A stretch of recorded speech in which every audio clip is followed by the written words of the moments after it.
నోవాహు కాలంలో మనుషులందరూ చెడుగా ప్రవర్తించసాగారు. పాపాలతో దేవుని భయం లేకుండా ఉండేవారు.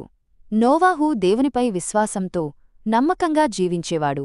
అప్పుడు దేవుడు నోవాహుతో భూమిమీద మహాజలప్రళయం రాబోతుంది, ఓ పెద్ద ఓడను కట్టు, నీ కుటుంబాన్ని, ప్రతి జంతువు జాతిని జతగా అందులో ఉంచు.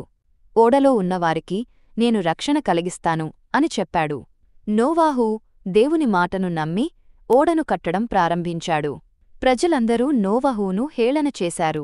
చాలాకాలం తర్వాత ఓడ పూర్తి అయ్యింది. భూమిమీద వర్షమారంభమైంది.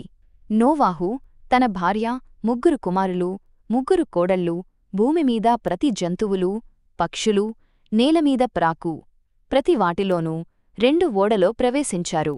భూమిమీద ఉన్న ప్రతి ఒక్కరూ, జంతువులు, పక్షులు మరణించాయి. ఓడలో ఉన్న నోవాహు కుటుంబం మాత్రమే రక్షింపబడింది.